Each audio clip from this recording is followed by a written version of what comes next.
Alright, today we're doing a oil change and filter change on a 2016 DVX 90. It's got roughly 40 hours. We've only had it maybe 1 month at most. And it's going to be the first time for me, so couldn't find any videos, and we're going to try to make one today.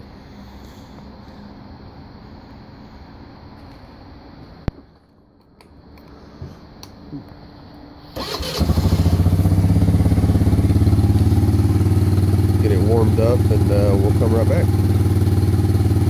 It's in roughly 5 minutes. Full is ready to go. As far as I can tell, there's actually no filter. It's just a screen. You get your dipstick, an oil input there. Under here, you got just a little drain plug that should have like a little round mesh screen in it. So we're going to see if we can go ahead and get that off. 11/16 socket size. And let's see if we can get it broke.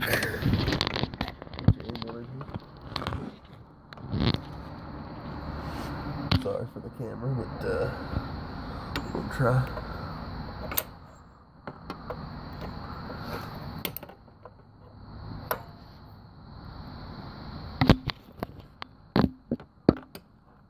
Alright.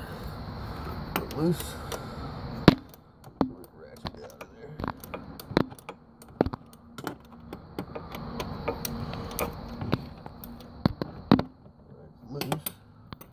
See what happens when I take it out by hand.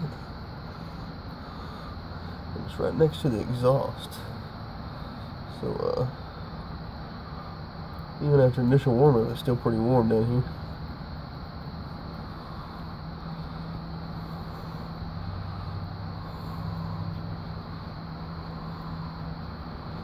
I kind of don't know what to expect.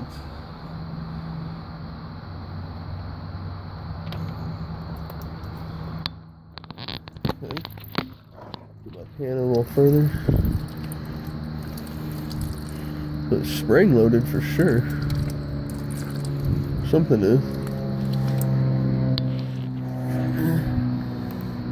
It's decently clear.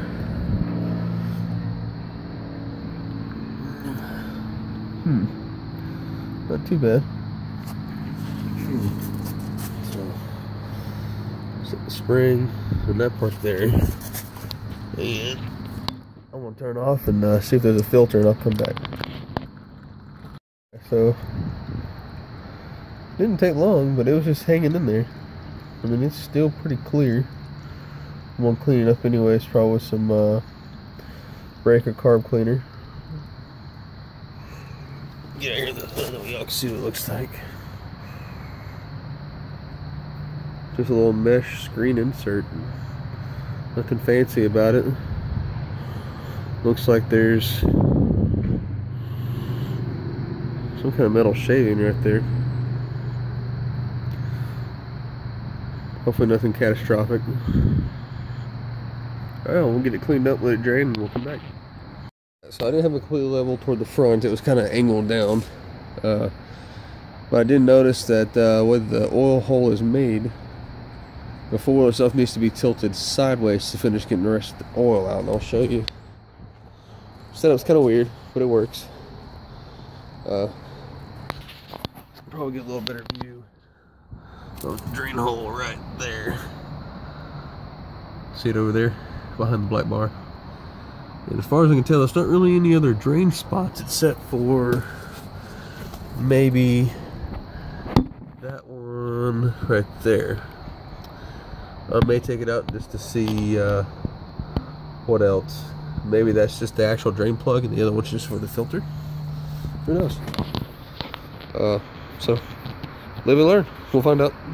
Stuff I used, 11/16 wrench. Got me a little glass measuring cup. Got it at Walmart, couple bucks, ounces, milliliters, all that good stuff. It's really good. It's helpful. Today I'm gonna put the Resolene ZDDP additive. I haven't done this yet. When I first bought the four-wheeler, they had it halfway to the crosshair, so I put 2 ounces of Z-Max in it, which topped it off, and it did really good. And I'm gonna continue putting Z-Max in this engine. And I went and bought at Bass Pro Shop the Arctic Cat in specific engine oil, 0W40 is what it calls for. It says 0.7 liters on the side of the crankcase, but the book says roughly 1 quart, which, you know, that's pretty close. So I'm gonna go ahead and we'll add the Z-Max, and I'm probably gonna do 1.5 ounces of the Z-Max and 1/2 ounce of the Resolution, and we're gonna go from there, see how it acts. Maybe it'd be good for the white clutch system on the inside. Who knows? We'll see. Then I'm back. I just had to rearrange everything here. So like I said, I'm gonna do roughly 1.5 ounces of the Z-Max here.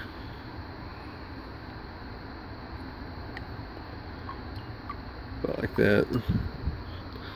And I'll do 1/2 ounce of the Resolution.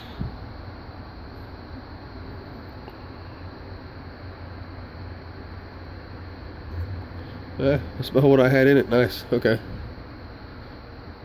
Alright, so we'll go here and get the dipstick out, lay it to the side. Make sure there's no dirt. I already wiped it off earlier, but I want to make sure. Okay. Grab my funnel. I keep everything for this four-wheeler separate, so it doesn't get mixed in with anything.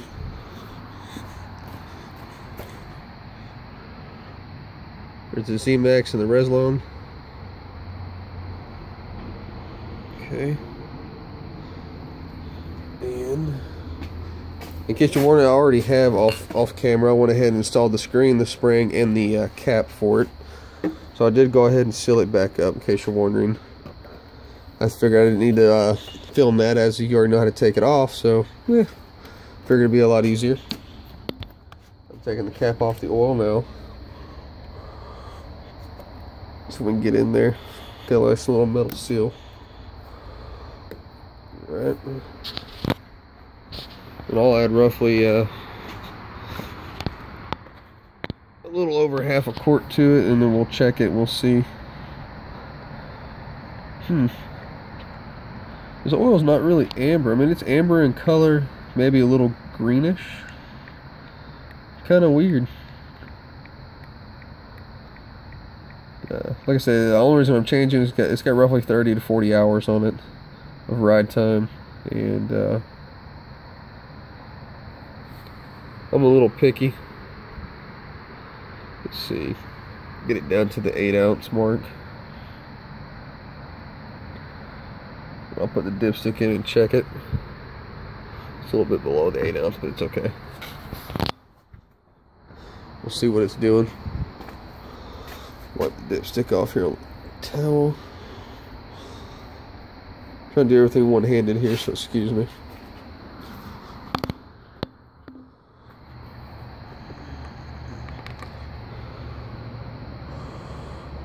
In case you're wondering, the funnel is clean. I always keep it clean. So let's see where this thing here's all the way at.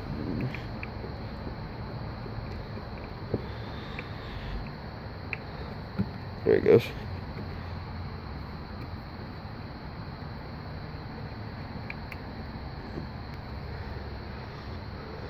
Where that is full. What I may have to do is crank it up. Let it kind of circulate through the block. Get all the nook and crannies, and we'll check it again.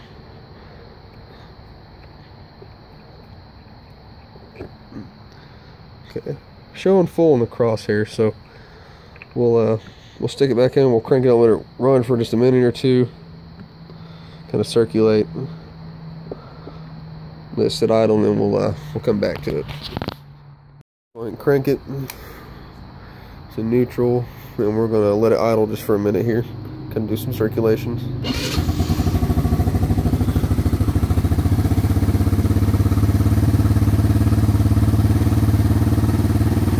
You don't hear any kind of knocking or grinding. That's a good sign. This thing here, it does have a little weird valve on it. Little valve right here. It's got a really loud clicking noise, and it has to do something with the vacuum system of the whole wheel. It's kind of weird. It freaked me out when I first was listening around the different noises. So I'm not really sure what it does. I've looked around. I think it goes to the oil filter. I mean, not oil, but the air filter, my bad, sorry. And it goes down to the top of the head. So I don't know if it's a vacuum system type thing or what. It makes a weird clicking noise. So I'm gonna let it stay idle and we'll come right back. Alright, I'm back. I've already checked it, but I'm gonna do it for camera purposes as well. I have to let it run for roughly 2 minutes to get this nice little warm-up cycle going. It's still about 3/4 of the crosshairs. So I'm gonna go ahead and add some more to it, and should be ready to ride for the most part. So I'll get out here and I'll make it to my 200-pound butt around the yard for a little while, and I'll check the old level one more time. Other than that, I'll probably have a few more videos. I've already converted the brake light to LED.